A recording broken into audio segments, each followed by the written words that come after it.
Coming soon to a love triangle near you. It's twins!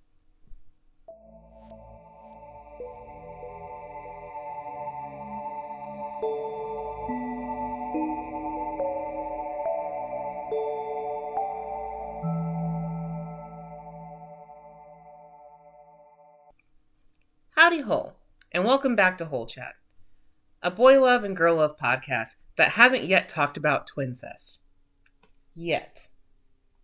I'm your host, Chuck, and with me is someone who's been likened to my twin flame, I don't the twin of my heart. Nope. Don't like this intro. If we were reborn in another universe, we would be twins because we're star-crossed lovers. Keelz. I don't like this intro. So, here is my own. Hi, I'm Keelz. I have nothing to do with incest. It's not real incest because we're not actually twins. You just belong. You're the other half of my heart. Sure. This is still fucked up. It could be more fucked up. I don't know. What is this foreboding? No. Oh, no. Not for this one. But I am thinking about this other comic where it was worse. Where it was worse. It was much worse. Another time. Bring on another guest. I did. Bring on another guest, and I don't want to be there. Well, not. We're getting derailed. Twincest. Another time. Another place. Another universe. A different guest. Okay, fine. It's fine. I'm giving you so much shade when I know damn well I've read something where the answer was incest, and that was the best couple because everyone else was insane. You're the one who told me about it. Oh yeah, everyone else is fucking insane, and you're like, you know what? Let incest happen. Yeah, let incest win this time. Incest aside, I've been spending a lot of time going back and looking at earlier manhwa titles that I read when I first started getting into it. So the early Tappy Toon Lays In Tapas days when they were like the only ones. And specifically for when their ads were bonkers. I don't get served a lot of ads most of the time. I've got ad blocker on everything. But the handful of times I would get ads, especially for manhwa titles, they were absolutely insane. I remember they'd be making these advertisements that did not match the vibe of the comic at all. And today I want to talk about one of those titles. We're gonna do one where the ad did not match what actually is going on in the comic. Where did the incest come from? So we're talking about twins, but it's not twincest. But people associate twins as twincest. That's all. I don't trust you. I don't trust you. I don't trust this podcast. I'm very paranoid. All yaoi is not safe. No yaoi is safe. You're safe here. No, I'm not. You are the least trustworthy with your murder yaois and your mean lesbians. I don't know. I'm super anxious. I'm just anxious. I always feel like you scare me with these yaois, with these holes. And when I get a nice whole story, it's only one. This story is, it ends well. It's not what you expect. Because of the advertisement, right? Yeah. Advertisement does not prepare you for the jump scare of what the topics in this comic are. It's not the worst thing I've read. It's not the most intense thing I've read. But it is like, oh, okay. You could have told me that. So today I wanted to chat about Tied Up in Twins, which is a 2017 manhwa written by Red Shoes. That's why twincest. Yes. Just tell me. I did. You waited so long. I told you there's twins in this. You freaked out about it for so long. Yes, because I'm like, do I want to do twincest there? You don't always want to do twincest. I would warn you beforehand. You're so weird. No, you wouldn't. I'm in a Greek tragedy sort of mind today. I don't want to do twincest. Jeez. Honestly, just listen to me. I'm trying to tell you what's going on. I live with this. Anyway, it's written by Red Shoes and illustrated by Racking. There's obviously twins in it, and the summary and ads definitely alluded to a love triangle of some sort, but they were also lying. This is a comic that is not nearly as chill as it appears to be, and has probably tricked hundreds of people. I also just discovered the 18 plus version, which is necessary, actually. It filled in some gaps that I didn't know I was missing the first time I read it, so. I just gotta say, if it's about a love triangle between twins, I don't think it would be chill. It's not between the twins. Well, no. I'm assuming there's a third person involved, and he's caught in a love triangle between the twins. No, incorrect. We're doing something else, bud. Well, my imagination still says I would assume there's 3 people. Uh-huh. One is involved with the twins. Uh-huh. So that gives you 3 people total. Uh-huh. And that would not be chill, because you're like, oh, it's surprisingly not chill. Of course that wouldn't be chill. Did the advertisement present it in a different way? Advertisement presented it like, oh no, there's 2 of them. What am I gonna do? Like a hentai way? Not even like a hentai way, more like a sitcom kind of like, oh no, there's one twin and there's another twin. What kind of shenanigans can we get into? Yeah. Advertising is so fucking weird. Like, sometimes it's really beneficial. Like, the original Hannibal movie, they advertised that as a Valentine's Day movie because it came out around Valentine's Day, right? Mm-hmm. So they were like, do you want to see something good with your girlfriend? Do you want her to get cozy and clingy with you? Take her to Hannibal. And it was like very fucking funny because they make you seem like you're going to go to a romance film and then they hit you at the end of the trailer. It's scary as hell. Mm-hmm. And that's very smart marketing. Mm-hmm. And then there's like some marketing that's just like, this is weird and I'm now not interested and I've now missed out on something good. I can tell you that a lot of the advertisements coming out of companies in the 2016, 2018 era, none of them were doing a great job. No. They had the spirit, but they did not have the follow through. No, and like, it's not just movies, because you just introduced this thing, but that just drives me fucking bananas. Like, if you're gonna go weird, be weird and interesting. But if you're just, don't tickle my balls and be like, hey, look at the twins. No, give me something. God. All right, let's get into it.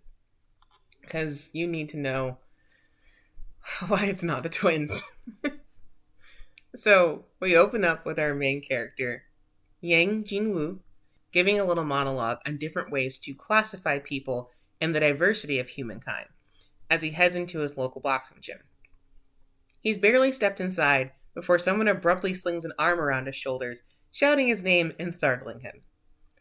This person is TWO Woojungs, one of Jinwoo's bestest friends. Woojung keeps his arm around Jinwoo as he glides him over to the boxing ring so they can spar. Bestest friends. That arm makes Jinwoo just a little uncomfy in a very specific way, which I bet you can probably figure out. Horny? Yep. Okay. Well. They spar as the narration continues, talking about how people can learn to coexist with each other despite their differences by just accepting and not questioning why they're different. And they're talking about this while beating each other up? It's the narration. Okay, that's what I was clarifying. If they had switched to talking about it, if it were still in the narration. Yes. Like, this is very obvious queer acceptance kind of language. It just kind of smacks you right in the face. Mm-hmm. But it's there. Once done with their little dance in the ring, Jinwoo and Woojung calm down, sitting on the edge of the ring. Despite nothing being said, Jinwoo immediately clocks that something is plaguing Woojung. He guesses a name of a certain person, and Woojung flinches, making the answer obvious. Seohee, it's always Seohee. Who is Seohee? Seohee is a friend of theirs. Okay. Well, we're about to dive right into it and explain what the situation is, but we know now we have Jinwoo, Woojung, and Seohee. Seohee. Mm-hmm. So we get a flashback to 5 years ago, when Jinwoo, Woojung, and the infamous Seohee first met. Woojung was, simply to say, impolite when he first transferred to Jinwoo's high school. He introduced himself without any of the common introductory phrases, which, while rude, Jinwoo found it strangely charming. So immediately, first sees him and he's like, that's kind of That's kind of cute. Because he's blunt. So he's being blunt or... Yeah, he's being blunt, just like, hey, whatever, I'm here. This is my name. And then silence reigns because they're expecting him to say, More. Please take care of me, or I'm excited to meet y'all, or something, and then there's nothing. You know you're gay when you find that charming. Yeah. Look at him being a bratty man. That's hot. Yeah. I swear to God. Woojung was instructed to sit next to Seohee, which put him behind Jinwoo and effectively introduced him to his soon-to-be closest friends. Their initial meeting is awkward, with Woojung showing obvious favor towards Seohee, because she's gorgeous. And Seohee's a woman. Yes. Okay. She's a girl. And he has a polite sort of apathy towards Jinwoo, even though Jinwoo is a class rep. Still, they naturally got closer, becoming a solid trio that always wound up in trouble together. The sweet halcyon days of high school and youth and blah, blah, blah. So this is the love triangle. Uh-huh. Did not expect a woman in the yaoi. Mm-hmm. Which, for real, put more ladies in your yaoi. I love a female friend, but also, tops. I'm kind of, interested. Mm-hmm. And there's still a twin that we haven't gotten introduced to so there's far. Still a twin. Yeah, there's still a twin. The twin's a very important thing. Does Seohee have a twin? No. Okay. We're still in boy love territory. There's still got more boys to... Well, she could have a fraternal twin, and it's a boy. Good point. But I think because I saw the advertisement too, the advertisement was making it very clear there's going to be a twin mix-up. Yeah. Do you have the earlier advertisement? I do not have access to the earlier advertisement. That's too bad. No, because if you did, I'd just love to see it. Let me see if I can actually... I'm fascinated by the fact that you're this is not what it was advertised. Let me see if I can find it, because I know the cover also wasn't great. Well, even if you show me the cover, if it wasn't great. Because, that's the cover right here. Super chill. Mm-hmm. Just two Very people pretty. on it. Yeah. Okay. So they had their halcyon days. Except there was one problem. Woojung had bad emotional regulation and a huge crush on Seohee. Rather than talk it out... Back in the day? Yeah. Okay. His emotional regulation is not stellar now, but it was worse as a teen. Yeah. Are they college age now? Yes. Okay. Rather than talk it out, he became aggressive with Woojung for a time. Mean mugging, shoulder checking, everything from the bratty high school student playbook, which only seemed to spur him on further as Seohee came to Jinwoo's rescue.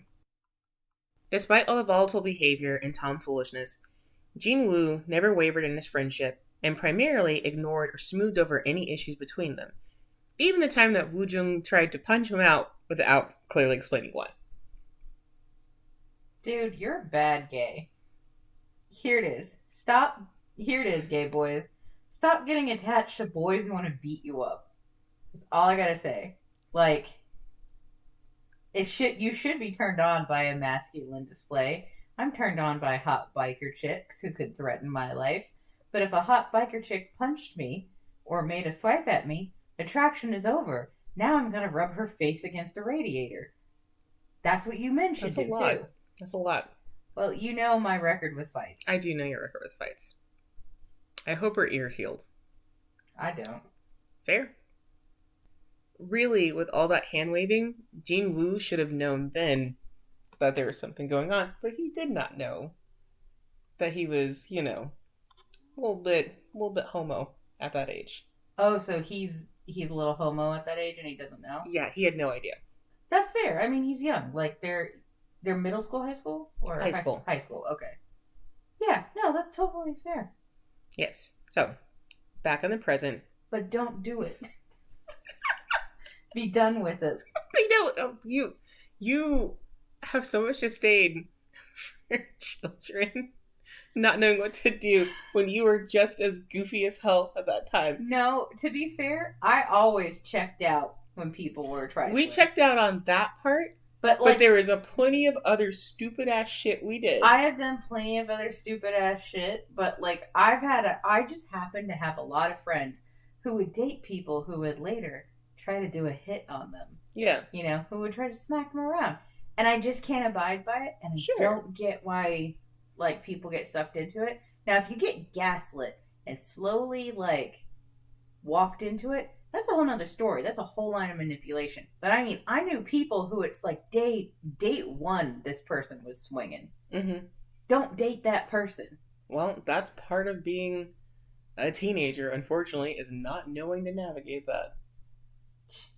Back in the present, Woojung is indeed lamenting his continued crush on Seohee. Yeah, boy, it's a bad one. It's been years at this point, and he's beginning to wonder if he's pathetic for it. Yep. At this point, why not confess? No. Jinwoo asks, but Woojung's not good with wording and doesn't know how to bring it up after all this time. But really, he just... Don't bring it up after all this time. But really, he's just worried about losing an important friendship. A point Jinwoo brings up as he resumes his training, which is wisdom he's developed entirely from experience. The two keep training together, looking fully in sync, only pausing when Woojung asks how Jinwoo would handle delivering a confession. Oh, him? Jinwoo was popular, so he's never had to do it, and not even once. He doesn't confess to people, he gets confessed to. Cue Woojung pulling Jinwoo into a headlock and noogieing him into oblivion. Jinwoo is uncomfy again for the duration of their roughhousing. You know, the kind of uncomfy that you get when you have a massive crush on someone. When you pop a boner. Not quite to that, thank God, but damn. Still, he encourages Woojung to confess. Go big or go home. What's he got to lose at this point? Says a man who is also being a little bitch about his crush. Easy to say, harder to do. Which one is the gay one again? Jinwoo. Jinwoo. So has Jinwoo told the other one that he has a crush? No. Okay. Not a thing. Okay. So he doesn't even know the other one. What's his name? Woojung. Woojung. Okay. So Woojung doesn't even know that Jinwoo has a crush. No. That Jinwoo has a crush, but he's still seeking advice from Jinwoo. Yes. Because he just sees Jinwoo as a better man. They're just besties. They're just besties. I'm just checking. Like, my brain is already like, is there like self-doubt issues? What is happening? You know, it's these three, like Woojung, Jinwoo, and Seohee, have been besties for 5 years. Mm-hmm. That's just all it is. They're just super tight besties. They rely on each other for everything. They see each other all the time. That's all it is. Okay. Literally nothing deeper than that. Just, hey, we're besties. Okay. Jinwoo's hypocritical advice is still weighing heavily on him later that evening, as he knocks back shots of soju. Woojung, that bastard, has no idea how he feels. But he did say to go big or go home, and alcohol has always been an arbiter of bad decisions. No, wait. So why fucking not? So he's gonna ask the obvious straight boy out. Yeah, he's gonna go do a confessy. Yeah, and the obvious straight boy has tried to do a hit on him when they were in high school. No, he's gonna hit you. Like, you confess to this boy, he gonna hit you. We'll see. We'll see my ass. We'll see. Well, you know what? I am jumping way too ahead. This is a boy love manga. It might not be that serious. Chapter 2 opens in a motel. Jinwoo's there, and on top of what appears to be Woojung. Big success? Jinwoo undresses him, asserting that he does indeed love Woojung. No question. No. Don't be drunk and undressing him. Why are you in the motel? Oh, this is the twin. Jinwoo smooths his hands down the young man's sides. Nope, this is the twin. Remarking at how soft he is. This is the twin shit. Oh, you know, soft from all that boxing. No. Did the twins even look alike? Uh-huh. Okay, just checking, because goddamn, if the other twin is a twink, I'm gonna laugh. They tenderly make out, their faces flushed. Ew. Jinwoo. This is the person you don't know, isn't it? You don't even know this twin. Bro. Jinwoo then kisses down the young man's body, leaving hickeys in his wake. He then goes for the pee-pee to Hoover, ignoring the man's protest that there's no need to do all that. I'm a Hoover, you dick. And then, Jinwoo's fingers are inside of him, and our hot little main character is expressing his desire to hold him, which he's answered with, yes, hold me, Ew. from the young man.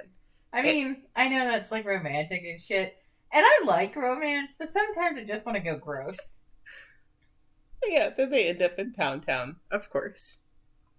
And all Jinwoo can think as their bodies mesh together is how much he loves Woojung, and how this better not be a fucking dream. Bro, it's even worse. You're gonna go see the real Woojung tomorrow, and you're gonna be like, that was some great sex, bestie. And bestie's gonna be like, what the fuck are you talking about? That was some great sex, bestie. Jesus Christ. That's exactly how I said it to you. Keelz, holy shit, dog. That's how I said it to you when we were done. I high-fived you and said, that was some great sex, bestie. Shut the fuck up. No, I don't think that's how it went at all. Oh, God. I actually know exactly how it went at all, and I'm not going to repeat what happened. It was very schoolgirl romance. Gross. Well, it's not a dream, but Woojung, or really obviously not Woojung, definitely wishes it was when he wakes up buck-ass naked next to a man he just met. So what now he can tell it's not Woojung?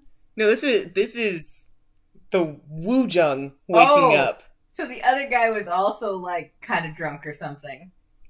This is funny. Yeah, this gets a point just for that scenario. So I thought the twin was being a little sneaky, being like, "All right, hot man." So what the fuck happened? The night before, our mystery young man, out for a walk, had wandered near his old home and was wistfully gazing at the place he used to live with his family. An already drunk Jinwoo, supercharged by his resolution to finally confess, incorrectly identifies this man as Woojung, capturing him into a tight hug. He then drags the stranger off to a bar that he and Woojung frequent, planning to drink the night away. You know, normal night of friendly shenanigans, just with the wrong fucking person. So this twin doesn't live with his family. That's what you know now, but I will explain later. There's more later. Yes, that's fine. I don't expect you to answer it, but I'm getting clues. Mm-hmm. I can solve stuff. Mm-hmm. So I'm grabbing a clue. Okay. To Jinwoo's credit, this identical stranger doesn't say shit about very much not being Woojung.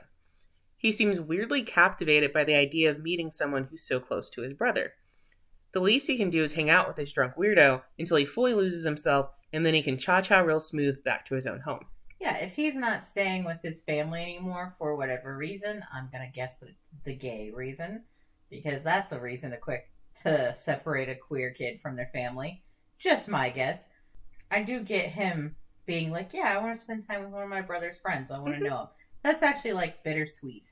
Yeah, it's bittersweet and very innocent, honestly. It is, like, totally innocent. Well, this was the intention. Sometimes the promise of free soju and chicken feet is too much, and one can't help but get caught up. It's like the gaycation. Is that what they were You eating? gotta surrender or be destroyed. Yeah. Don't talk about the gaycation. The horrible... God. Y'all guys... Y'all gotta learn about the gaycation. You gotta look up the gaycation. You can find out about it in Reddit. It's a fucking horror story. Just search gaycation in general. I'm sure you'll come across it. Gaycation. What a fucking... Anyways, back to my earlier question. But they're eating chicken feet? Mm-hmm. Is that, like, actually depicted in the comic? Mm-hmm. That's cool. I like to see what they eat. Yeah. That's neat. And chicken feet are good, honestly. Especially if they're cooked the way that Koreans cook them. Hot damn. They're all spicy and yummy. Delicious. I totally get it, yeah. Our stranger, now equally as drunk as Jinwoo, asked what he wanted to talk about. To talk to his brother about, more accurately. He has a fleeting thought that he should have properly introduced himself as not Woojung when Jinwoo delivers a metaphorical haymaker. I like you, Jinwoo shouts, in public, in front of God, Jesus, not Woojung, and the Ajumma that owns this place. I almost bit my tongue off. Because I was behind you, like, putting my tongue between my fingers to see if you would notice. And then you said that, I almost bit my tongue off. That sounds like you deserve that. It sounds like I did. Ow, my tongue. But also, oh, God, shouting it out in a bar. Mm-hmm. It's actually that they regularly go to. It's like a little not quite a bar, but it's like a little food stall kind of thing. So Right, it's right. slightly covered. It's slightly enclosed, but it's not like tightly enclosed from the elements. It's not like a full building, but it is like a little place where you can get something slightly above street food and like alcohol. Right, but they regularly go there so people would recognize them. And the auntie that runs the place recognizes them. Is she just in the background? Oh! I wish I could see her because I want to know what she was thinking. Cue spit take from Woojung's brother. Surely he means aggressively likes as a friend. Do we know his name yet? Not yet. Okay. This has got to be a situation where they're so painfully straight that they struggle to convey normal amounts of affection, right? Nah, dude. Jinwoo is straight up confessing. This is some hardcore like. Oh, God. And you're the straight person on this end. Woof. But I mean, not straight, sober. You're the sober person on this end. More sober, but not by a lot anymore. Oh, okay. Wait, does Jinwoo not know about the thing? Has his hyung finally changed? Does Woojung also like this guy?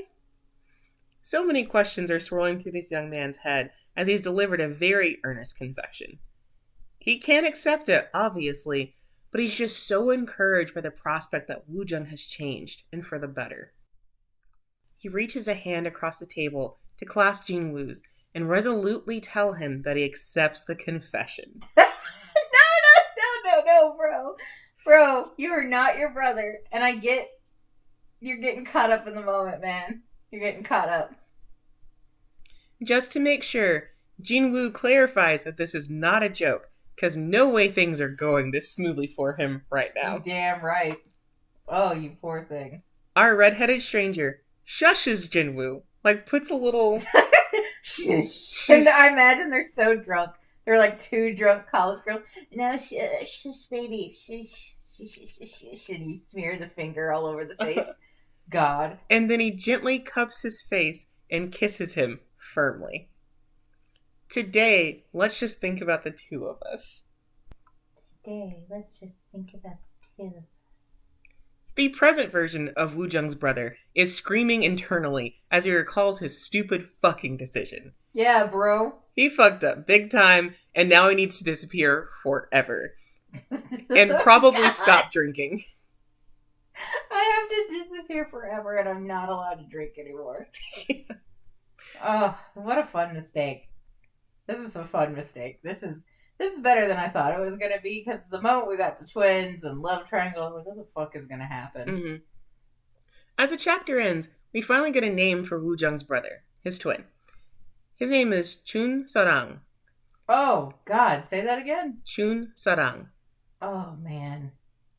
This information is politely delivered to us by a flashback of their parents arguing over Sarang's sexuality before his dad slaps him across the face. No, baby. This comic really does come at you fast. Oh, man. So yeah. I mean, I figured. I know I even called it, but oh, man. You hate it when it's like a violent leaving. But it's just all that time you're just like, oh, there's this love triangle going on, possibly, and shenanigans, and ha ha ha, whoops, he slept with the twin. By the way, you want to know what his name is? Watch his dad beat him up a little bit first. That's sad. The flashback continues as they get into the next chapter, with some terrible fucking things being said about Sarang from his own father. His father also slings insults towards his own wife over her willingness to protect and empathize with Sarang. Poor Sarang apologizes on his knees for being gay, but his dad's not having it. Oh, baby. A bit later, while in his room doing homework, the verbal abuse towards Sarang continues as Woojung enters, calling him disgusting and asking the dumbest fucking questions like, you get hard about me or whatever, right? About your brother? I know. No, Woojung is in the toilet. I know. Fuck him. He's stupid, and I hope his girlfriend thinks he sucks. Woojung then lets him know that if their parents divorce, it's all Sarang's fucking fault, and that they are no longer brothers. Good. He deserves a better brother than you, idiot. I love this pipeline that you're going through, which is the exact same one literally everyone who reads this does. You can read the comments on this. It is the same train of thought all the way through. This guy's dumb. This guy sucks. But say the other brother's name again. Sarang. Sarang. Sarang. Okay, I'm sorry, I keep asking, but I'm like, shit. The moment you bring in like something a little complicated for me, I'm struggling. I'm so white. I'm white with the hard H. White. It's just so sad. Meanwhile, back in the present, Woojung is sitting across from a gorgeous girl, Seohee. I hope she dumps you. She asked what he wanted to talk about, and Woojung, taking Jinwoo's advice, straight up confesses to her. Seohee sips her beverage in response, and then, without missing a beat, says she likes him too, but as a friend.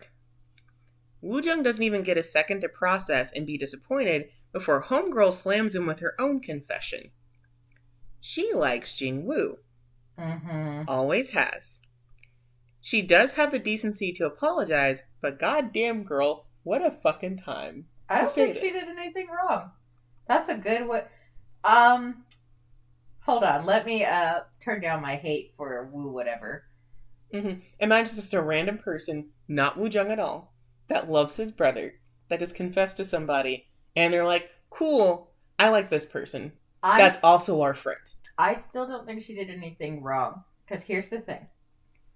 Unless you correct me later, I feel like this is someone being like, you were honest with me.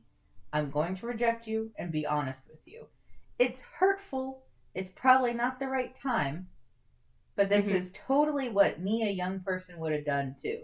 If someone was like, oh, hey, Keelz, I like you and I like someone else that we both knew, I would have been like, I'm sorry I don't like you. I actually like this other person. And I don't mean it in the mean way, but like I always think honesty deserves honesty back. So I'm giving her the benefit of the doubt because I don't know her, that perhaps this is honesty. I will say there's a little bit of a hint that something's a little weird about this if you are actively looking at the comic, but you probably won't catch it your first read through. Okay, so dramas. Yes. It's just the teensiest hint, but I think you'll, if you're listening to this and then you're reading it, I think you'll catch it. But is it her like drinking her tea and slamming it down? Is that a secret? It's not a slamming it down. It's just there's just something about it that's a little off, is what I'm going to say. Yeah. Later that day, Jinwoo meets Woojung for drinks. He calls out his name in a sing-songy, lovey-dovey voice, which Woojung luckily doesn't notice. I mean, he is already a few shots in and incredibly depressed about the situation from earlier, but still, thank God, he's picked up on nothing. Jinwoo, ever the attentive friend, knows something's off and offers a listening ear whenever Woojung's ready. He doesn't. Does he not know yet that he didn't? That they didn't bang? No. Oh no. He has no idea. Oh no. No. Precious baby doesn't know yet. Oh dear. Even though he's over the moon that they're now a thing, no. Precious Woojung's feelings are still important. Well, yeah, he's your boyfriend now, you think. Woojung, meanwhile, is in his own personal hell. He can't bring himself to tell Jinwoo that Seohee likes him, one, because he's worried Jinwoo likes her back, effectively ending his chances, but more importantly, two, because he doesn't want this to destroy their friendship. They're both so important to him, he has no idea what to do. All he can really do is drink. Alright, I feel a little pity for him. I still think he's a turd. But no one likes homophobes. I get it. He drinks so hard that he doesn't notice that Jinwoo's trying to be cutesy with him. So, like, gross. Jinwoo's trying to, like, feed him and stuff like that. No, I hate this. You're gonna get punched by a homophobe. But he doesn't notice at all what's going on. It's so funny. I'm so worried. No, I'm so worried. You're gonna get punched by a homophobe, baby. And homophobes, for some reason, punch the hardest. But you see how this is already escalating? The advertisement being like, oh, we're gonna have shenanigans with twins, and then it's like, one of the twins might kill you if you're gay. Like, you see how that escalates so much faster? Well, can I just say, a lot of, like, you know what I think it is? And this might not be a Korean thing, but this just might be a U.S. thing. I feel like a lot of people think bigotry about homophobia and shit is funny. Like, haha, he hates this gay guy. Isn't that funny? This is not the case for this comic. Yeah. But, like, don't you feel like that happens in some shit? I do know what you're talking about, and that's come down a lot, I think, across the Oh, world. it has come down a lot. But when we were kids, it would be like, he's homophobic. And isn't that funny? Yeah. It's like, no. But Woojung passes out, despite Jinwoo encouraging him to chill the fuck out on the drinking. Jinwoo... You can't tell me what to do. It's not like we spent the night together. Because y'all did it. Sorry. I'm losing my mind. Jinwoo admires his sleeping boyfriend. Gross. Brushing some hair away from his face. He will homophobia hit you. Mentally chiding him for being so weak to alcohol. No. It reminds me of... He's gonna homophobe hit you. He's gonna hit you. Don't. You'll lose your mind. I've lost it already. Oh, God. It reminds me of the first time he, Woojung, and Seohee all drank together. Woojung was so cute then, too, drinking more to impress Seohee and then sleepily collapsing on the table. Gross.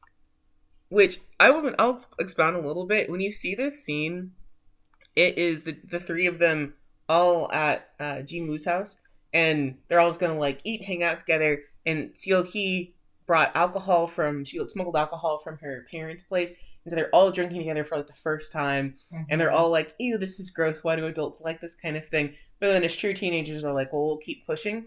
But, like, they drink it, and Seohee is immediately looking at Jinwoo like, you handled that pretty well, and is, like, joshing back and forth with them. And so then Woojung immediately, like, slams back some more alcohol to prove, like, oh, I can take it and whatever. And, like, that's how he ends up passing out. It's like he drinks too hard, too fast, that kind of thing, or whatever, right? So this is another little hint that this balance of friendship's a little bit off, because Seohee does seem to be showing a little favor towards Jinwoo, even back then when they were, like, first becoming friends. Okay. Just gonna put that out there. But now Jinwoo gets to be in this kind of relationship with him and admire his cuteness as much as he wants. He kisses Woojung. No! I'm so embarrassed. He kisses Woojung on the cheek, again, in front of God, Jesus, and the patrons of that restaurant. God, Jesus, and anime. Then scoops him up and carries him home. God. At Woojung's apartment, Jinwoo deposits him on the bed. He spares a moment to look around the room, excited to be seeing it now that they are boyfriends. Woojung murmurs something. He actually says Seohee's name specifically, which pulls Jinwoo's attention back to him. He doesn't feel comfortable leaving him drunk and alone in his house, but Jinwoo's got other responsibilities. He's got to go to school the next morning, whole thing. Still, the least he can do is make Woojung comfortable. He removes his socks and is in the process of removing his shirt when Jinwoo is captivated by delicious torso. They have no hickeys. Wow, how did Woojung get so muscular in one day? Because before he was just a little bit softer, now he's super muscular, and this stupid idiot's like, wow, what a change in under 24 hours. Please catch on. Please. Please. Please. Oh, baby, don't go. The homophobe will punch you in your face, please. Tonight, don't go. Don't go. Please remember that these are dumb, horny people in their early 20s, and understand that this kind of shit happens all the time when twins don't disclose that they're twins, okay? I'm begging, please. Okay, as an aside, we've known at least one pair of twins that just decided not to fucking say anything, and they confused people all over our college campus. Like, at least once a week, somebody's like, oh, you're so-and-so, and they'd be like, oops. And then just move on. So twins are like this. They really so will. Fucking funny. I remember when we saw them at Target and we're like, "Hey, so and so," and she's like, "Who are you?" And I was like, "We just met at the da-da-da." And then the real twin that we actually knew came out of the fitting room, and we were like, "What the fuck?" There's two of them. Like, twins just treat this shit like it's not a big deal. They're menaces to society, and I love all of them. I but do too. It is what it is. Ugh. Jinwoo does become overcome with horny and stupidly necks Woojung while still removing his clothes. He's necking him. He's necking this. Yeah. Oh. He's about to. You know what? All homophobes get one. No one should neck you in your sleep without permission. So. He's he's about to pull down his pants when, thankfully, he hears Woojung's father return home. He has the decency to be ashamed of himself and is rightfully nervous when he's caught by Mr. Chun in Woojung's room. You deserve to get punched a little bit, whore. Woojung... Like, no joke. No joke. Do not until you get permission, do not neck or try to fuck someone while they're sleep drunk. You fucking weirdo. Woojung is also, even more thankfully, fully clothed and tucked into his bed. Because the dad hits homosexuals too, buddy. You gotta look out. Which, but he doesn't know. Did he ever meet the twin? No, Jinwoo knows nothing about this. Right. So this is... He knows nothing about the situation. All right. I knew that, but I had to ask. He doesn't know the danger he's in. Yeah, he's in a lot of danger. Completely. The next day, things again come at you fast. So much fucking danger.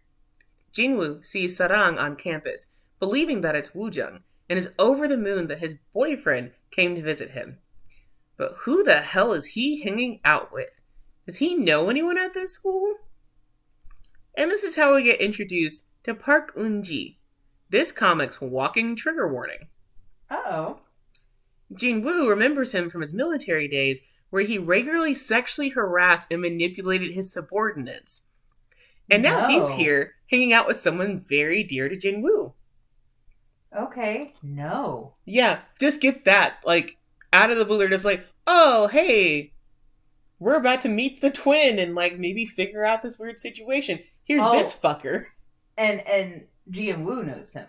Jinwoo knows the guy that Sarang is hanging out with. No, get away. And this then, like, oh, it's gross. This comic has everything. Yeah. Bad gays, bad straights, damn. Mm-hmm. Just everything. Mm-hmm. Drunk behavior, sober behavior, don't fucking do that behavior. Yeah. Fuck, man. Jinwoo comes in hot, which is 100% totally fair, because what Park Eun-ji did to him and other people is uncomfortable. It's not like we don't go into, like, sexual assault territory, but it's still very uncomfortable, so he has every right to be like, fuck this dude and the horse he rode in on. Man. Sorry, I'm just lamenting bad gays giving good gays a bad name. Mm-hmm. But, like, that's how it is for everyone. Bad straight men giving good straight men a bad name. Bad straight women giving good straight women a bad name. It's all bad. Don't be a creep. Don't be a creep. Just don't. But he comes in hot, and he tries to pull Sarang away from him, rightfully calling Eun-ji a jerk. That pisses Eun-ji off, since he was attempting to be friendly and reminisce with Jinwoo, but like he's being a creep about it. He's a total creep, and is trying to invoke his seniority to be gross and reference his past gross actions. Like they were some hot shit. Like they were... Like, he's reminiscing about, like, oh, we had such a wonderful time together in the military. When I, like, tried to assault you. When I harassed you and the rest of my subordinates. God. And he, like, cups Jinwoo's face, too. And I'm like, Boxer man, punch him. For real. Hey, yeah, you box. Do a hit. In response, since they are civilians and all, Jinwoo punches Eun-ji right in the face and knocks him to the ground. Oh, I hope you spit out teeth, motherfucker. Jinwoo tells him off and is about to tell him off on Sarang's behalf when, oops, what's that? Sarang's calling Mr. Creepo Hyung and checking on his bruising. Still filled with rage. Hyung? Yeah. This is his classmate. Yeah. Well, Hyung means, like, big brother, but it's also used like a cutesy term to refer to someone who's older than you. Did he like this creep? Pause. I'm done. Go tell your story to Livin. No, now I'm mad. Nope. The advertisement sure was off about this. I told you. Motherfucking thing. I fucking told you. I don't want to hear anymore. You're gonna have to call Lemon up. She's asleep. Well, you're gonna have to pause the podcast and use your I don't know, your wiles to convince me to listen to more of this shit. I'm mad. You want me to show you a tit? Titties don't fix everything, you know. But it might. Yeah, okay, show me a tit. Alright, I feel better. Okay. Still filled with rage, Jinwoo's unable to fully parse the situation and keeps arguing with Eun-ji. as he gets up from the ground. Their spat is interrupted by an alert on Eunji's phone. Sarang nervously reminds him of his important meeting, effectively ending the incident. So look, Eunji goes off because he's like, I do have other shit to do. And I'm like, well, thank God, because otherwise you might get murdered today. Well, not thank God. I wish he had gotten murdered. Murdered. It is what it is. Now alone, Jinwoo grabs Sarang by the arms, asking if he knows how dangerous Park Eunji is and why and how he's hanging out with him. Sarang offers to explain using unexpectedly polite speech, which is a thing Woojung never does. Uh-huh. Jinwoo's little brain hamster has finally woken up and is trying to run on its wheel. He's almost aware. A fat hamster that can't even fucking see its own legs because there's no way this guy uses his brain at all. Yeah, he's almost aware that something's off. Sarang drags him to a restaurant to explain in detail, since a little skirmish between Jinwoo and Eunji attracted a lot of attention. Once there, he unceremoniously spills the beans. Yeah, oops, we fucked. I'm a twin. No, not even that first. First, it's, I'm Woojung's twin. That's what he starts out with. God. Cue Jinwoo's spit take. A younger twin that he somehow never heard of? That's major. But of course, he's never heard of Sarang, since Woojung hates him, which is what Sarang tells him, yeah, he wouldn't have talked about me. He hates me. Mm-hmm. It wasn't always that way, of course. Woojung used to be Sarang's older brother and his savior. Sarang flashes back to before their split, when he'd been beaten up by some classmates, and Woojung not only tended to his wounds, but beat the ever-loving shit out of his tormentors. And they hugged tightly in a way that lets you know that they've had each other's backs for years. They were very, very close brothers before. Well, I want to kick Woojung in the balls even harder. I hope that girl breaks your heart. I hope she manipulates you and you get beat up and you're very miserable. Well, they had each other's backs. They were tight. They were very close. They were sweet brothers with each other. I think Sarang was technically Woojung's emotional intelligence too, because Woojung's always been a little bit rough and tumble and kind of not quick on the uptake when it comes to emotions. Mm-hmm. But Sarang, I think, has better emotional intelligence and they kind of balance each other out. It's very sweet. No, I can see that, but I still want to kick Woojung in the little balls, little homophobic balls. But in your tiny little homophobic balls. So small, so unimportant. But all that changed because of woke. Or, excuse me. I mean it changed because of homophobia. It all changed because of homophobia. Because being anti-woke just makes you seem like a bigot. God. Still, Sarang misses his brother and had hoped in a strange way that spending time with Jinwoo would give him some insight into how he'd been living since their separation. And, if we're being honest, Jinwoo knew something was off when he confessed to Sarang. He knew Woojung was still smitten with Seohee. It just felt good to get things off his chest since he couldn't really tell either of his best friends about his unrequited love. You're trying to neck that dude and you knew deep down it wasn't real? Well, when they first banged, when they first confessed and they banged, he thought, man, this is going too easy, but he's got drunk brain, so he's just fuck yeah, okay. But if you're suspicious when you sober up, you can't neck the drunk dude later. I mean, he also had no idea there was a twin. I'm so offended by that, minus a hole. Okay. So we're now back to ground zero because I gave it a hole and now I'm taking one away. Because, I'm sorry. Do not neck on people when they're unconscious. Listen, you are 100% right. But I think the true culprit here is twins not disclosing they're a twin. No. You want this comic to lose another hole? You're in line to lose another hole. With that type of attitude. Yes, Mom. Goodness sakes. Fine. With things mostly cleared up between them, only one question continued to plague Jinwoo's mind. How the hell does Sarang know Park Eunji and why? Uh-huh. They're dating. They're boyfriends. Y'all had an affair. Jinwoo slept with Park Eunji's boyfriend. I'm sorry, I bet that probably feels a touch satisfying. I think so. And this situation is just sidelined till later.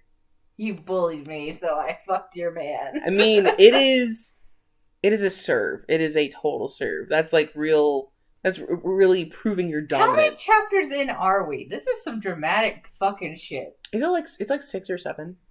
Jesus Christ. It's only like 53 chapters long, I think, and it's like 50 okay. chapters, and then 3 of the chapters are extra, I believe. So it's got to go kind of quick. Okay, I'm just like, this is a lot. This is fast. Yeah. Sarang inquires about Eunji and Jinwoo's history, but out of an abundance of politeness, Jinwoo just says they've had some disagreements and doesn't expound on how much of an asshole Eunji is. Because he's like, this is your boyfriend, I can't, in good conscience, just like read him for filth. All right. But also... Say a slur for me. You know. You can, I can't. Stop. No, This guy's acting a fool. What I will give Jinwoo is he is ultimately trying to believe that people have changed. Because if someone is...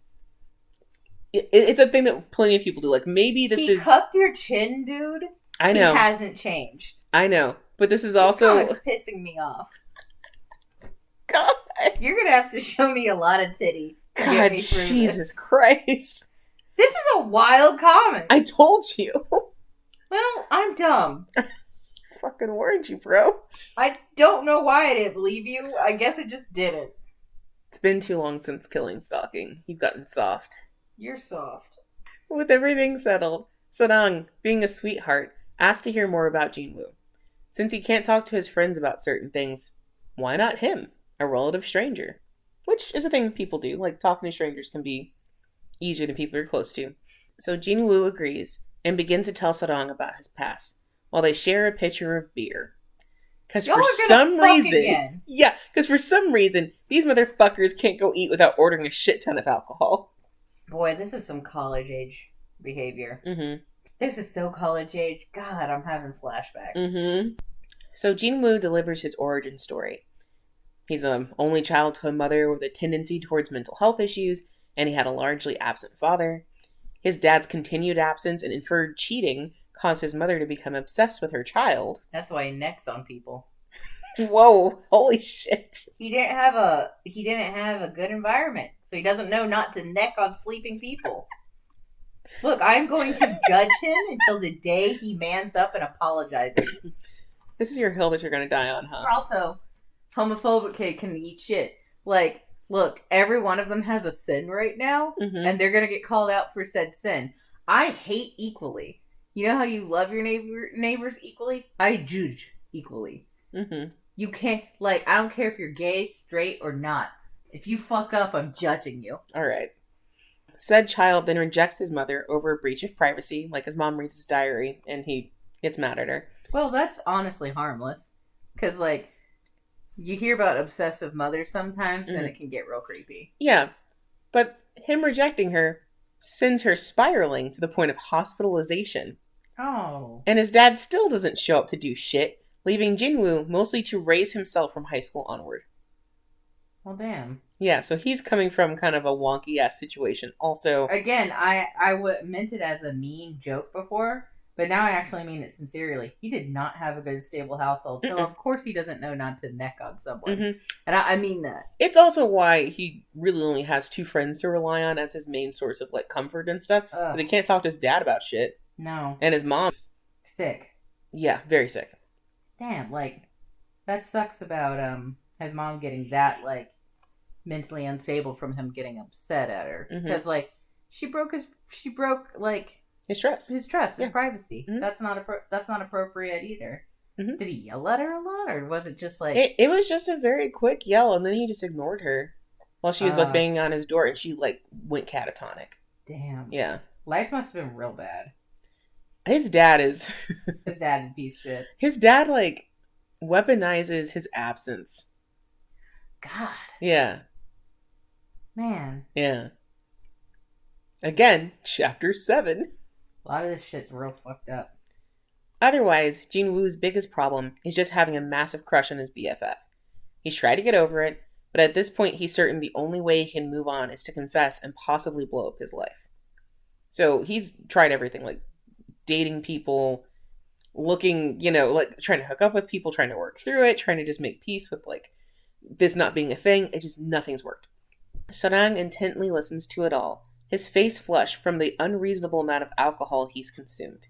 Maybe he can help Jinwoo with his love problem. With his dick? Maybe, he suggests, as he moves to sit next to Jinwoo.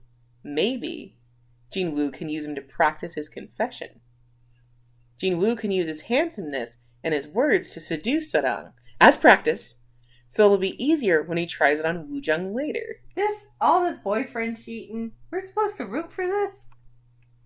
Like, I get Creepo's a creep, but break up with the creep. But you know where this is going. I'm judging everyone. 2 drunk college students who've already boned, guess what they're gonna do again? Maya Seohee, y'all are stupid. This is so dumb. At least they're college age. Could you imagine if they were like businessmen? How stupid. They're like 35. Yes. Whoops, I got drunk and I just slipped into you again. My bad. God. Let's not report this to HR. Ho ho ho. Love is so fucking messy. Or attraction or whatever. Jesus Christ. This is so stupid. I'm not calling it love yet. They smash. They kind of regret it, but ultimately blame it on the alcohol. Y'all are so stupid. They decide over post-coital breakfast that this was a mistake that should be avoided in the future. Yeah, y'all cheated twice. And not to worry too much about it. He's a creepy asshole who probably deserves this. But God. Said breakfast is interrupted by an important call. Woojung is calling Jinwoo to make plans for Seohee's birthday. Because, rejected or not, Seohee is still an important friend to Woojung, and she deserves to be the birthday princess for a day. The plan is to rent a house so Jinwoo, Woojung, and Seohee can party together all night. Sarang encourages Jinwoo to go, as it might be a good opportunity for him to confess, since the boys will likely have plenty of alone time while they set up for the party. Y'all so dumb. With Sarang's encouragement, Jinwoo approaches the day of Seohee's birth with Woojung in mind. But Woojung only has Seohee on his mind and heart. Try as he might, Jinwoo is unable to confess, and his plans to do so later in the evening are derailed by a peculiar situation. He and Woojung did indeed have the afternoon to themselves to cook and decorate and generally prepare for Seohee's arrival. Did he leave them alone? Did he leave Seohee alone with Jiwon? Pause. Just wait. No. You have me so fucking turned up for this goddamn episode. I'm gonna yell at you like this is a telenovela. Anyway, but almost immediately after the birthday girl arrived, Woojung had somewhere else to be. You know what? I want to try a new kink. It's called strangulation. Okay. You into that? Yeah, a little bit. Don't agree. Wait a minute. So this is a problem for me because Woojung cooked for hours and got her a gift, but suddenly he cannot stay, leaving Jinwoo and Seohee to enjoy the house alone. Why am I supposed to feel sorry for the homophobic asshole? I'm tired of feeling sorry for homophobic assholes. Well, this one's at least, young. He's got time. But he did. This scene immediately made me frustrated because he did cook all that shit. Yeah, I'm immediately mad. And then Seohee, nudges him to leave. Uh-huh. I hate this. And then, this is really fucking shitty. Yeah, and, he's the one who, remembered her gift, and he made all that food, and she's even got the audacity to be like, Jinwoo, did you cook this? And he's like, no, I didn't do shit. Woojung is the good cook. He knows how to do this. And she's like, that's crazy. And I'm like, girl, okay. She sucks. She really sucks. Homophobe is maybe gonna learn a hard lesson in his life, which, good. Mm-hmm. Maybe you should learn a hard lesson in your life. Mm-hmm. But damn, this girl kind of sucks. Yeah. You better seriously be interested in the other dude if you're going to be acting this much like a cunt. Mm-hmm. God. So, Jinwoo tries to enjoy the rest of the evening, but he's distracted by Woojung's absence and is concerned that they can't all be together, just like always. Woojung is still on his mind when he and Seohee are watching fireworks from the balcony later that evening. It's a picturesque moment when the world should be fading away, but there's just something missing for Jinwoo. Yeah, because you're not into women.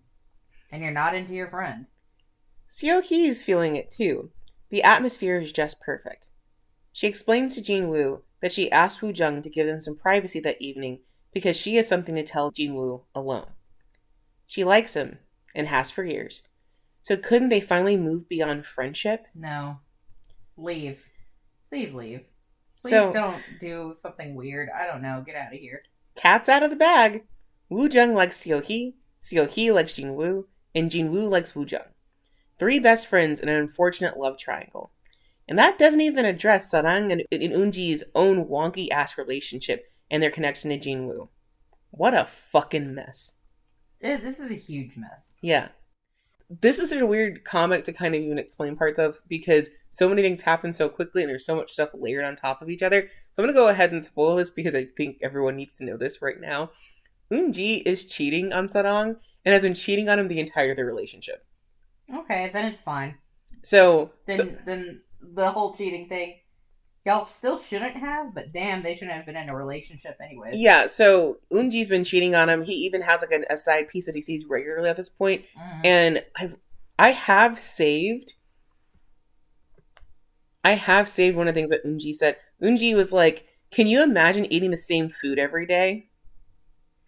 Why? That's about sex? Ew, that's what he says to Sarang. So, like, Sarang knows that he cheated. Like, yes, he was drunk and he got caught up, but he also realized, he reconciles that he cheated because he's like, my boyfriend's cheating on me all the fucking time. He should have cheated. And so, yeah, so it's a little bit like petty payback. Alright, now that I know that, I care less. Like, cheating sucks, so just break up if you're both gonna cheat on each other. Yes. But he's in a fucky situation. It's way worse than I thought. Yeah, I totally agree that he should have just broken up with him. You understand better later why he doesn't immediately break up with him. I don't need an explanation for that. This dude lost his family. Like, he got kicked out. He lost his family. His brother's mad at him. He's gonna have some bad relationships while he recovers emotionally from that. Never mind, you got it. Yeah. I'm not a teen. I am a grown-ass woman who's lived a full life and realized what this shit can do to you. Mm-hmm. Like, dog, I have emotional trauma from, like, someone throwing away one of my toys and doing it because they didn't like me. Yeah. Yeah. I'm a 30-year-old woman and I'm still having my Toy Story moment, you know? Yeah. So, but you can just kind of put together, like, Eunji really is irredeemable. He has nothing good going for him. He really is the walking trigger warning that I described. He's not as bad as the guy I talked about in the Baker on the First Floor comic, but he's still not great. He's very bad. And so you get that. And now you're also understanding Seohee's point of view of always being a little shady. So I want you to think about her behavior here. Like her asking Woojung, like, hey, on my birthday. Wait, why is she being a little shitty? Because like, think about it. On her birthday, she's requested Woojung, throw me a party, make the day special for me, and get the fuck out of here so I can have my picture perfect confession. Yeah. Like, that's insane. Is it because she's not had a bad day in her life? You never get a reason for it. She's just shitty. She's just that obsessed with Jinwoo, basically. Does their relationship ever recover? That's a great question. But yeah, with Seohee's whole business, what I think is the most important part that she plays is that she is one section of this love triangle, and they're all having to deal with their unrequited loves at the same time. And I think that's the most important thing that she plays, is like she's a big foil to the other two. Yeah. And so they're each handling their unrequited love in a completely different way. So it's important that she's there. I'd push her into the ocean a little bit, but... I mean, like, yeah, this girl deserves to be pushed into the ocean. But, I just, like, everyone's messy. Everyone's messy, which is, I like that in a comic that is, like, not super dramatic. Because this is, again, normal kind of, I hate to say it, this is normal kind of college, high school behavior. And it's crazy. It's all at once. But, like, this shit happens. And absolutely. You experience it, you grow from it, whatever. But, god damn. Am I just losing my mind? Yeah. Okay, let's dive into characters real quick. So, we have Yang Jinwoo, our main character with an unfortunate crush. He's generally responsible and kind, and he's the type that can easily make friends with pretty much anyone. He's had an inkling for a while that he's one of the homosexual persuasion, but due to his long-term crush, he's yet to really unravel that. He's pretty wise for his age and tends to give very reasonable and thoughtful advice, especially to Woojung. He's pretty resilient considering his wonky upbringing and his time in the military, but it also makes him susceptible to bottling up and downplaying his more complicated feelings. He's drawn to helping people, which is partially how he stays involved with Sarang. Thinks both of the twins are hot, but in a different way, but also knows there's no point in pushing his feelings on someone that cannot return them. Important for later. Chun Woojung, He's Jinwoo and Seohee's bestie, and he's the object of Jinwoo's affections. He doesn't necessarily have a bad attitude, but his emotional control and maturity is a little lacking. He tends to lash out first and ask questions later, but it's mostly because he's very sensitive. So even the situation where he almost punched Jinwoo, it's because it's at first you think it's because he's just upset with Jinwoo for like spending more time with Seohee, or like Seohee's like more interested in him. So like Woojung's like, well, how dare she be into you kind of thing. So he gets upset over his crush. That's what you think it is. When you get the full story, it's actually that Woojung found a handwritten letter that was confessing to Seohee, and it was signed with Jinwoo's name. And so he gets really upset because he's basically like, well, you didn't tell me this, and this could, fuck up our friendship, and also, I like her kind of thing. So he actually felt betrayed, and that's why he was gonna, like, fight him or whatever. Mm-hmm. But Jinwoo stops him, and he's like, what the fuck's going on? Like, you weren't angry with me yesterday. What is it? You're super upset. And he, like, takes the time to kind of hear him out. And once he sees the letter, he's like, I didn't write that. This is my handwriting. Who the fuck wrote this letter? And this was in their past. This is when they're in high school, yeah. So that's what the punching was about. Did we ever find out who wrote the letter? We don't, but you can take a guess by the time you're done who wrote the fucking letter. Is it the girl? Maybe. Yikes. Yikes on bikes. Are you going to tell me more about her, too? Please? Yes. Because, right now, she's, everyone else complicated in an interesting way. In ways that are pissing me off a little bit, too, as you've heard me ranting. Mm-hmm. But Seohee is coming off as, that sneakily sinister. I guess how I would call it is that popular girl type who acts really nice, but then does some shady shit. And, every high school, I think, has had one. For sure. They are so sweet. They act so nice. And then they do something that it's dude, this is actually heinous. Yeah, because, I would argue that if you have to pick a villain in this, I think it's some adults. It's a couple of adults. It's Seohee. And weirdly enough, Park Eun-ji, for being how bad he is not a main villain. He's, just a jerk who happens to be here. Weirdly enough. But that's how I feel about it. But Woojung, he's also 100% devoted to Seohee, which causes him problems throughout the comic. He's incredibly homophobic, but it's not really his fault and actually has more to do with his insecurity and uncertainty about navigating his life. And I'm so serious, it really does have to do more with how he's trying to get through life. Because the way that he talks about his homophobia is he's always like, well, why can't you just be normal? Mm-hmm. Because he's having trouble figuring out what normal is for himself and where he's going. He's hoping that normal things happen to him because normal things are consistent.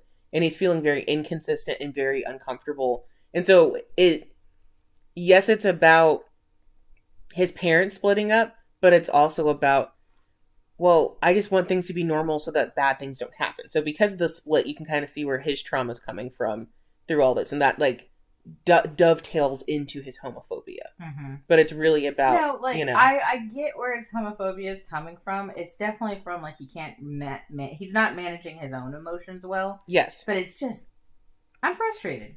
Yeah. I'm a queer person. It's goddamn frustrating. Just fucking understand me. Take your own emotional baggage. Fucking don't put it on me. That's the anger that I get from this. Do a therapy, yeah. Right? Or just do some soul searching. Think before you act a little bit. Mm-hmm. But he was Sarang's rock and protector, and it's very clear that his absence from Sarang's life is also taking a toll on him. And he gets drunk easily, just like his brother. Mm-hmm. Twins be twinning. Chun Sarang is shy, lonely, and friendless, but an incredibly kind person. He's high-key afraid of connecting with people intimately since his parents' divorce. He unconsciously believes everyone is more deserving of kindness than he is, and has, on occasion, encouraged people to harm him to process their anger. Ugh, does he live with his mom or no? He lives with his mom, yes. Okay, yeah. I'm glad. So the parents split right down the middle, each took one twin. They parent-trapped. Yeah, except you don't want them to get together. No, yeah. He has his own sort of resilience, and can pretty well take care of himself, even without his brother's protection and support. He very clearly loves his brother and misses him, but also fully understands that he shouldn't be ashamed of his sexuality and deserves respect. He's in a toxic relationship with Park Eun-ji for a time, but knows Jinwoo is hot as fuck and a decent person. He gets very bold. That's a bonus. Huh? That's a bonus. He knows this guy's hot as fuck. That Jinwoo's hot, and yeah. That's a dumb bonus. He looks good, and he's decent to him. That's better than what he's got. Sedang also gets very bold when he's drunk, which helps explain why he was like, I'll accept your confession. This is about us now. That was pretty funny. Yeah, all of his confidence comes out when he's shit-faced. Honey, God. Then we have Lee Seohee. She is the third in the trio of besties and is goddamn gorgeous. Super pretty and with an intense singular focus that is destined to cause her problems. She claims she appreciates both Jinwoo and Woojung equally, but it's very obviously not true and has been that way since high school. What shame. She's manipulative and petty and puts her own wants and desires above everyone else. She outs someone, uses someone else, and refuses to apologize to anyone but Jinwoo. She deserves to have her pigtails pulled. No. She deserves to get smacked. Yeah, probably. Send her my way. She can lose her ear too. Mm-hmm. Park Eun-ji is an asshole. He's a walking trigger warning in that he's sexually harassed people in the past with no remorse and consistently manipulates anyone he's romantically involved with. He's also an unapologetic cheater. Legit, nothing is good about him, but he at least gets dumped and humbled. Then we have Mr. and Mrs. Yang, Ji-woon's parents. His dad sucks. Sorry. He just fucking sucks. His mom I feel bad for because she's been sick for a long time and doesn't really have her faculties about her, but she's not a great mom, but she at least has like an excuse. She had a terrible time, but I will say this. You having a terrible time does not mean you get to like put all your hopes on your child. Exactly. It's bad for your child. It's bad for you. She's the most complicated, I think, adult out of here. She's very sad. Yeah. But like, you should have left. Yeah. And I'm not, again, manipulation, abuse, it gets with you. But like, if anything, if you can't leave for yourself, leave for your fucking kids. Yeah, or like, I don't know, strong arm your husband and letting you do therapy something, but I at least get where she's coming from better than Jinwoo's dad, because Jinwoo's dad is an idiot. Fucking asshole. Yeah. Then we have Mr. and Mrs. Chun, the twins' parents. Mr. Chun was an idiot asshole and couldn't accept his son being gay, leading to a nasty divorce. He is a decent dad to Woojung despite this, but as time passed, he realized that he's led his son astray and regrets not being more accepting before. So we actually do get somewhat of, like, regret from him being like, I should have just, like, slowed my fucking roll. So, like, how does he come to regret, like... He just naturally over time. Like, and he tells his son, Woo... He tells Woojung, he's like, I really miss, your brother, and I honestly miss your mom, and I should have, if I just been more accepting at the time, we wouldn't be in this mess. I wouldn't have broken up her family like this. Like, he takes full responsibility for it. That's nice. Mrs. Chun is a rock star of an ally to Sorang, but because of the aforementioned nasty divorce, had to make an awful decision to choose one son over the other. Damn. She also has a lot of regret, but didn't have any other option and is trying to right the wrongs of her past. Yeah, I kind of forgot that's what she wound up having to do.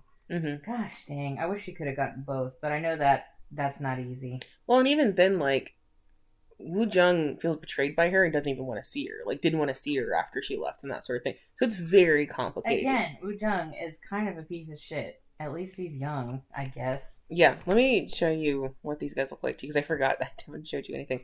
So yeah, I don't know what anybody looks like. This is Jinwoo. Okay. Yeah, just a guy. This is Woojung. Okay. That's one of the pictures we get of him. This is a beautiful style, but not what I was expecting. Yeah, this is Seohee when she's younger. Okay. When they're in high school. And then this is Sarang. Yeah, he looks enough like his brother that if I was drunk, I'd mix them. Exactly. And then this is where they're kissing when Sarang's like, hey, let's make this night about us. God damn. Yeah. And then this is Seohee now. She definitely grew up hot as fuck, but she's got that whole princess look. But this is even when she's being told this important information from Woojung, like, hey, I have something important to tell you, and then he confesses to her. Yeah, she is given that look of like, of course you're confessing to me because I'm hot. Right. That's so god awful. And then here's when they're teens, like hanging out, they're drinking and stuff like that, being cute.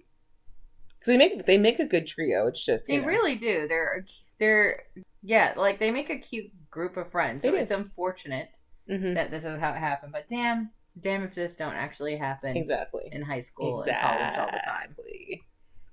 And then here's Woojung and Jiwoon cooking together for her birthday. Just to give you a better idea of what Woojung and his brother, but they do look quite a bit alike. They do. Woojung is like, he kind of does have that like airheaded look about him a little bit more, which I think makes him look very charming. He's a little more meat-headed. Yeah, he looks. But it's very cute. He looks very charming. And then here's where he's actually looking very sweet-faced for a second. Shit. Right? This is what Jiwoon is up against. Jinwoo is in trouble. And then it's like, oh, we did the birthday party for you. So there's, again, like, them kind of all hanging out together. And, again, she's very pretty. Asshole. This is such a wild fucking story when you consider the summary is so chill. I pulled the summary from Tappy 2. It goes as follows.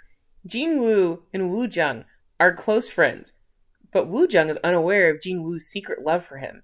One night, Jinwoo decides to confess, but he gets tangled in a mix-up with Woojung's twin brother.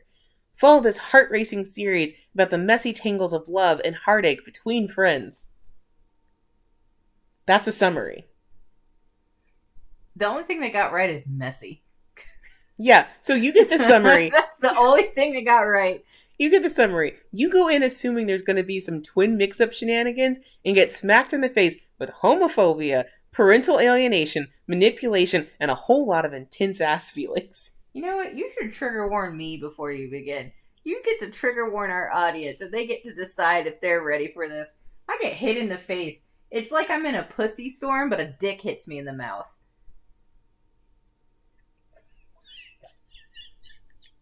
You heard me. That's how shocking it is. I am standing in the middle of a pussy storm and a cock hits me full on in the face. Yeah, but you're bisexual, so it's fine. You are a turd. I am not always ready for a cock. Anyway, the overarching theme... Erasure. Yeah, the overarching theme is acceptance and refers obviously to being gay, but it goes much deeper than that. Because acceptance is also the last stage of grief. And there's plenty of that in here too. Oh yeah? Like, I can see where it would be, but is it also like with Jiwoo's family too? It's with everyone, really. Each character has to grieve something, and they're all at different stages in the process. Sarang and his mother have been grieving the loss of Woojung for 5+ years, and are coming to accept that they're just not over it. And they want to fix things now that time has passed. Jinwoo accepts his sexuality, the end of his crush, and a secret third thing that I won't get into. But it's a journey, and he does grieve a bit. Losing his crush felt like a special part of his life that only Woojung inhabited. So even though it's good for him to like lose his crush, it's still sad. Yeah. And I think if you've ever had a crush on somebody, that is kind of what it feels like. Like you're losing something kind of special, even if like maybe they're not a good person to have a crush on, or maybe if, whatever. Does Woo ever find out about the crush? Woojung does eventually find out. Yeah. Okay. I'll specifically tell you how it happens. Yeah. Because it's shitty. Oh, no. And, in Oh, Jinwoo's... no, I just remembered something you said earlier. Ding. Oh, no. Oh, no. You connected the fucking dots, my guy. Oh, no. That's so mean. That's really mean. Mm-hmm. Oh, is Woo really bad about it, too? Things go differently than you'd expect, actually. That's good. Because Woojung grieves a lot in this. Woojung is on a very long journey through this. Yeah, I know. Like, it sounds like he's got to recover a lot. Yeah, like, he spends most of his time in the denial stage, but he, too, eventually comes to accept things and find a way forward for himself, though he has to get metaphorically beat to shit to reach that point. Like, there's a point in the comic, I think I wrote it down. Yeah, one of my notes is, Woojung out here getting attacked on all sides. Gays, unrequited love, friendship, damn. Like, everything that could kind of, cause him a problem or kind of fuck up his day kind of happens to him. So he kind of, he remains a level of sympathy despite how he's acted because he's trying. Mm-hmm. Like, he's trying, he's in a really weird state. He's going through it. I called him a homophobic asshole and then also felt terribly sorry for him. He's very complicated, yeah. Yeah, like, Again, and he's a fictional character, so I can shit on him or love him all I want. But Mm-hmm. like, I feel like if a real person was going through this, I'd feel this. I'd feel like this too. Yeah. I'd be like, man, I hate that you're a homophobic piece of shit. But God, you being used by someone, that sucks. Like, damn, you're going through something. You're going through it. Yeah. Seohee is late to the acceptance game and really refuses to grieve, which is why she's such a difficult character. When even creep Park Eun-ji learns to accept his role in ruining his relationship with Sarang, it makes Seohee's reluctance to let things in look even worse. Jeez, even the creepy guy from the army. The creepy guy even, like, he reaches a point of acceptance. It takes him a little while, and you still think, well, you deserve this, but he even, like, figures it the fuck out. So. I don't want happiness for him, but good. He's got to do a lot more work for me to wish. Oh, no, he deserves to suffer longer and to deal with this, but he's going to be dealing with it for a while. He's going to feel this for a long time. For sure. Yeah. No one really escapes having a rough one in this comic, but it's all necessary for them to grow as people and to start making better decisions for their lives. But it's wild to juxtapose all this suffering with a soft pastel art style and a silly twin mix-up. Yeah, no, you just showed me the art style. Gorgeous. Was not expecting... I don't know why. I guess I was expecting, like, hard lines and fast action-packed panels. You expect so many things out of this comic. You're given like none of them. Watercolors, you know? Yeah, you get none of what you expect. Those sons of bitches at Tappy Toon just love to make shit up. I swear. Gosh. Yeah. Gosh. But you can appreciate this comic for its strong message of just letting people be and respecting their agency and choices. But you can also be frustrated by its realistic constraints. There are a few things that don't fully settle out and directly impact the main plot, but unfortunately, life is like that. There's a couple things that I wish had gone differently in this comic. It just didn't happen, but I get why. Because there are things that just can't be reconciled when you're young and still navigating the pitfalls of life. Mm-hmm. But I think that's also what makes this a strong story. It's painful because it feels real. Mm-hmm. We all know someone who's been in a complicated friendship situation that's derailed by the addition of romance, and just how hard it was to navigate. We've seen the aftermath of war between love and friendship, and there's always casualties. Yeah, gosh, I suddenly got hit real hard with the nostalgic feels of like a few friends that I missed and lost because of catching feels, and I wasn't even in the feels part. I just didn't reciprocate, but. Being a secret bi person is very difficult. Yeah, for sure. Being a secret gay kid, queer kid, that's difficult for anyone. Yeah. And I'm including ace in the spectrum too, because goddamn is that hard, I imagine. Ayo. Yeah, you know, but like, I've been thinking about like all the colors or all the quilt bag, you know? Mm-hmm. Like just about like how everything is hard. Because I was bisexual, but I did not date at all because I felt like I was lying no matter who I would go with because I couldn't tell anyone I was bi because I would have rather been straight or a lesbian. The fact that I was bi was horrifying to me.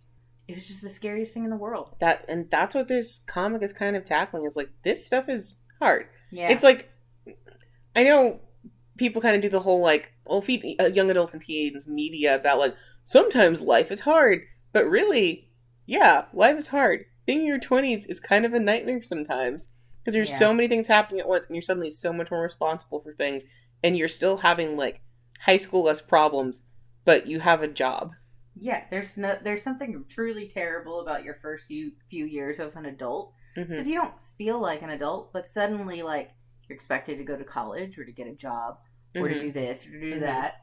If you do something kind of shitty, I don't know, like let's say you scratched your parents' car. It's way worse to do that as like a 20-year-old than it is like an 18-year-old. And it kind of sucks how that is. But with everything that happens in this comic, for all of the complicated relationships, it is so damn nice to see characters rise from scorched earth of a battleground as better and brighter versions of themselves. And most importantly, to see them rise up together. Except for the girl, right?